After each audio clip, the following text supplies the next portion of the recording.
Buenas tardes, queridos compañeros y profesora Ingrid. Mi grupo, hoy le vamos a hablar de las aminas. Mi grupo está compuesto por Felipe Urbano, Michelle Paladines y Carlos Sánchez. Bueno, a continuación les voy a dar un contexto de qué son las aminas.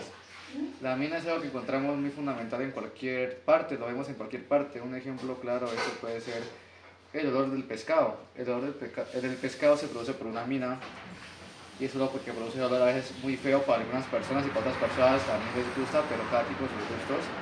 Según un ejemplo que podemos encontrar las aminas es en el tabaco. El tabaco contiene nicotina, la cual nicotina está formada por aminas. Y esas aminas son las que producen esa adición al tabaco que las personas le tienen. También lo mismo con el cigarrillo y otras sustancias psicoactivas. Y no solo se encuentran en cualquier lugar, porque las aminas también se pueden mezclar con otros grupos funcionales, los cuales ayudan a crear aminoácidos. ¿Qué son los aminoácidos? Pues los aminoácidos son lo que los humanos necesitamos sí o sí para crear nuevos nutrientes. Es algo muy importante que necesitamos nosotros los seres vivos. Las aminas son compuestos orgánicos derivados del amoníaco NH3, en lo que uno o más hidrógenos han sido sustituidos por grupos alquilo R o arilio AR. Bueno, ahora les vamos a explicar sobre los grupos funcionales de las aminas.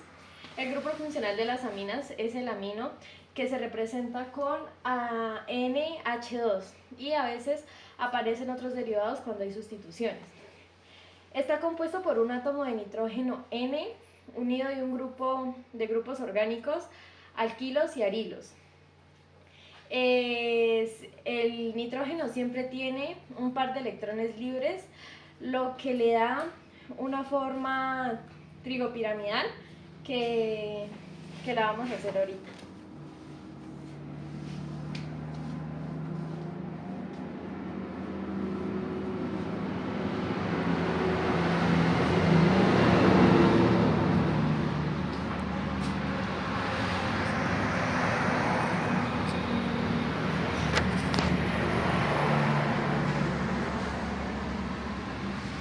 Y así se representa la forma trigopiramidal del nitrógeno. Bueno, ahora le vamos a hablar sobre la estructura general de grupo funcional de las aminas. Y como ejemplo tenemos tres y el compañero les va a hablar sobre una de ellos. Vamos a empezar con la primaria. La primaria está compuesta por el R-NH2 y un ejemplo de esta sería el CH3NH2, más conocida como metilamina. La secundaria sería R2NH, el ejemplo sería CH3NH, CH3-dimetilamina. Como tercer ejemplo tenemos la terciaria, que es R3N entre paréntesis CH3, 3N-dimetilamina. A continuación, para hacer más claro, le vamos a mostrar un ejemplo de cómo se ven estos ejemplos de la estructura general.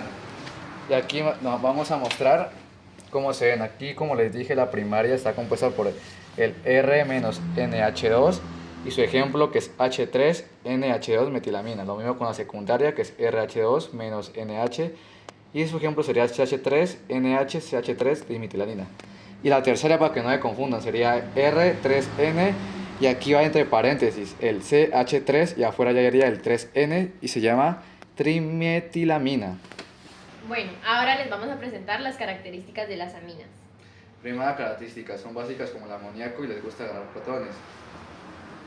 Y los protones se representan de esta manera, que es una H más y entre paréntesis. Y por eso sube el pH en las soluciones. La segunda característica, son solubles en el agua. Si son chiquitas las aminas, pequeñas y se disuelven en agua, porque hacen puentecitos de hidrógeno con ellas. Estas también están en las cosas importantes de la vida, como en los neurotransmisores, la dopamina y la serotonina. Están en medicamentos de antidepresivos y antiasmáticos. Y están en las drogas como anfetamina y la cafeína. También pueden formar sales si se mezclan con ácidos. Un ejemplo de esto sería la amina más el ácido daría como resultado sal de amonio. La nomenclatura común.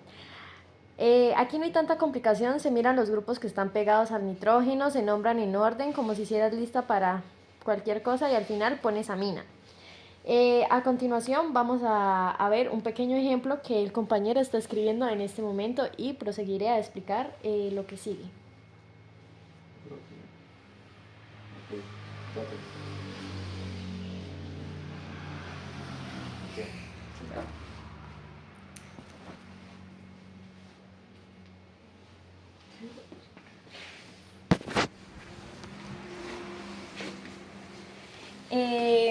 ¿Cómo se sabe que esto es una función de amina? Pues muy sencillo, porque aquí encontramos el nitrógeno y así se sabe que esto es una amina. Y lo que sobra de aquí, entonces,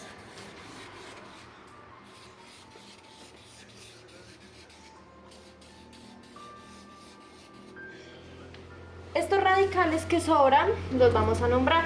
Como bien sabemos, estos se llaman etiles. Cuando tienen dos, se llaman etil. Entonces nombramos esta etil, etil, etil. Y entonces vamos a nombrar esta función. Pero para nombrarla, de alguna forma, estos tres etiles tenemos que denominarlos que son tres. Entonces, como bien sabemos en la tabla, podemos colocar tri, etil, etil, y al final, para nombrar esta función, tenemos que colocarle al final de todo amina. Es como en las anteriores funciones que lo reemplazamos con ano, ahora lo vamos a reemplazar por amina. Amina. Entonces esto queda nombrado como trietilamina.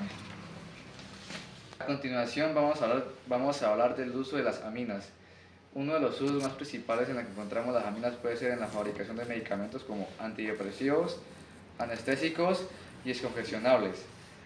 Otro de los usos que podemos encontrar en las aminas puede ser en los neurotransmisores y biología, ya que las aminas literalmente son la electricidad del cerebro, sin ellas no podemos pensar. Uno de los ejemplos que podemos encontrar en las aminas de esto puede ser la serotonina, que da felicidad, la dopamina, que da placer y motivación, la adrenalina, que activa una alerta, y la histamina, que produce alergias. A continuación mi compañero les va a explicar otros usos. Los productos de colorante, las animas dramáticas como la anina son las bases para producir colorante aboico, muy usadas en tatuajes, en tintas, en textila y varias cosas, etc. Cosméticos y cuidados personales, reguladores de pH, creemos en champú, bases para perfumes, fragancias, aunque algunos huelen y a otros que no. Y ya, pues estos son los usos más principales en que podemos encontrar las animas. Como podemos ver, pues se puede encontrar en cualquier cosa, tanto como en medicamentos, lociones, y también en lo que tenemos aquí en el cerebro, así no lo creamos, ya que nos puede causar sentimientos y emociones. Y ya. Muchas gracias. No,